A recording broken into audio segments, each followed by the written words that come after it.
Scene 1, Democracy, Classroom Conversation.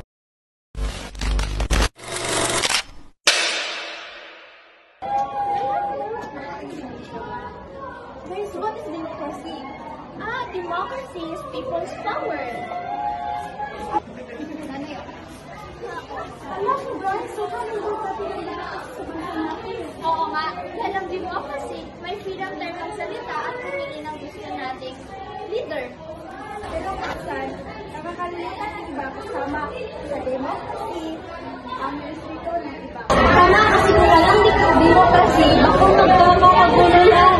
Freedom doesn't mean you can say anything hurtful. At tayo, dapat gamitin natin ating boses para sa pagbabago, hindi sa away. Tama! Iisang bayan, iisang tinig para sa demokrasya. Scene 2, Students are preparing for a class election. Guys, bukas na yung class election natin. Excited na ba kayong bumoto? Oo naman, pero parang sayang lang kasi pareho-pareho lang naman silang mananalo. Uy, hindi kahit maliit lang yung boto mo, may halaga yan. One vote can make difference. Tama si Kisha sa demokrasy, may karapatang pumili ng leader na gusto niya. Hindi lang basta boto, dapat may dahilan. Scene 3, after the election, they're talking about the result. Nakakapagod. Nakakapagod magboto, no? Buti na lang bumoto ako kasi nanalo yung gusto kong leader eh. See, kung hindi ka bumoto, wala kang boses. Democracy means participation. Dapat lahat kasali. Ay, syempre, respeto din sa resulta. Hindi lang tayo bumoboto para manalo, kundi marinig ang boses ng karamihan. Kasi sa demokrasy, hindi lang isa ang nagdidesisyon, buong bayan may kapangyarihan. Voting is the heart of democracy. Every vote counts, every voice matters. Huwag mong sayangin ang karapatan mo, gamitin mo ang boses mo para sa pagbabago. Scene 2, Technology. Grabe, bilis ng technology ngayon. Lahat online na.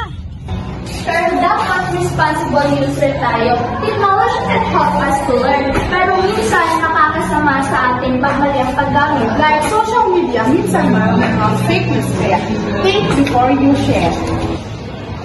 Exactly! Technology is powerful, so let's use it to spread good things and help others. Sitting on a bench using gadget. Everyone is on their phone or laptop. Grabe guys, kahit nasa labas tayo, puro phone pa rin. Hey, hello! I'm checking the group for our project. Actually, guys, that's good about technology. We can study everywhere and anywhere. Oo nga, pero minsan we forget to look around and enjoy the moment. Totoo yun.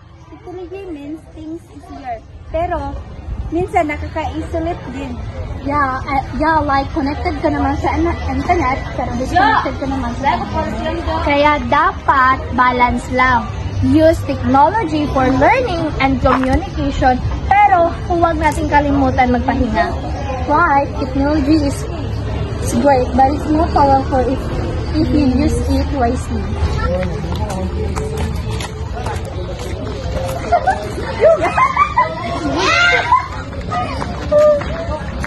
Connection. Video calling with your mother. It's showing connection because you can still talk, laugh, and share even if you are not together in the same place. Hi Mama! Thank you sa pera. Nakuha ko na kanina lang. Thank you. Bye-bye! Uy, alam nyo, dahil sa technology, mas madali tayo mag-connect sa ibang tao katulad ngayon sa mama mo. Oo, dati nga lang sulat. Ngayon, one click lang, video ko lang. Oo nga. Pero hindi lang online connection ang mahalaga. Ang mahalaga yung connection na mga mahal mo sa buhay.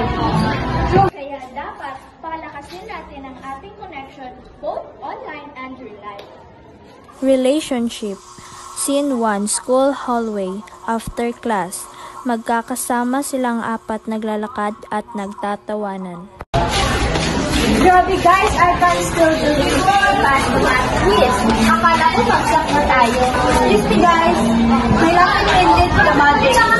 Lucky pin or lucky hula? I want to sabihin sa pin. Diba Oh, ma!